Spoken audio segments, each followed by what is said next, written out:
vois pas la reine, mais c'est pareil, je peux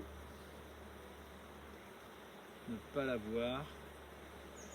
Ça vibre beaucoup, moi j'en déduis qu'elle veut les s'aimer.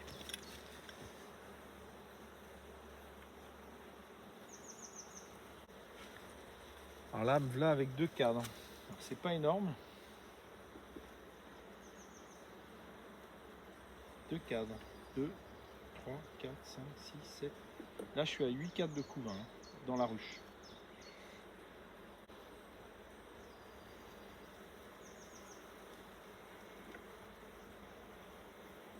Huit cadres de couvain dans la ruche.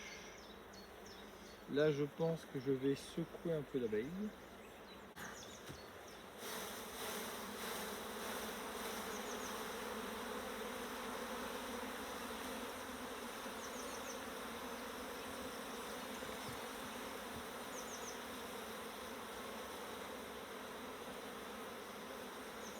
Donc, ça veut dire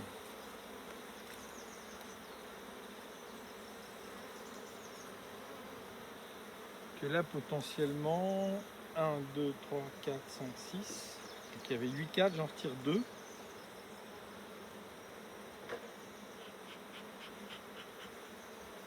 J'ai pas vu la reine, mais elle peut être dedans. Alors, ça serait pas très grave. Il y a des œufs partout. Donc, à partir du moment où il y a des œufs, même si je ne sais pas quel âge ont les larves, je suis à peu près sûr qu'elles vont refaire une reine. Si toutefois je l'ai prise, c'est pas grave. Si je ne l'ai pas prise, c'est pas grave. Alors là, il n'y a plus d'œufs, c'est le cadre de rive. Je vais le secouer. Alors, je préférerais des. Je vais le secouer quand même, parce que je suis sûr qu'il n'y a pas la reine. Voilà.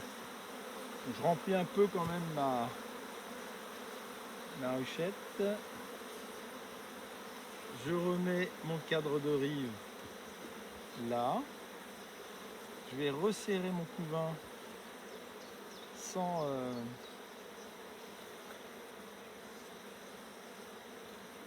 le distancer, quoi. Je vais pas rompre la logique du couvain avec un cadre gaufré.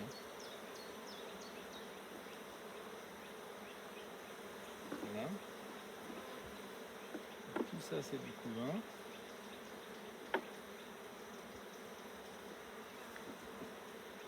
Ça, c'est du couvain ouvert.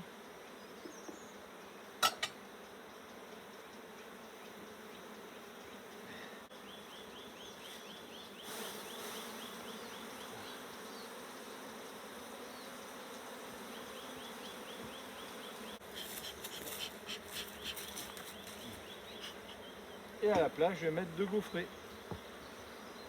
sur les rives où j'ai pris le couvain. Enfin, j'ai pas pris les couvains sur les rives, mais moi je les remets sur les rives pour pas voilà, déranger le.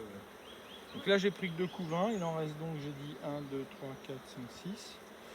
Il n'y a pas de raison qu'elle miele pas. Hein. Je ne vais pas interrompre la mielée. C'est ça l'avantage. Alors, je les pousse parce que j'ai peur de les écraser. Sur les bords en tout cas. On en écrase bien assez comme ça.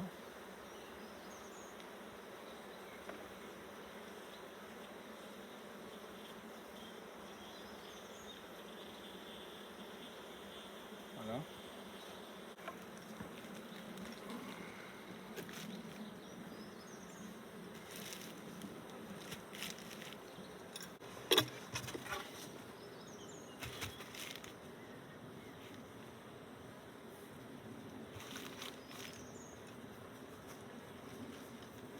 Opération terminée. Alors je peux prendre un autre cadre de couvain dans une ruche d'à côté. Mais là normalement ça devrait le faire.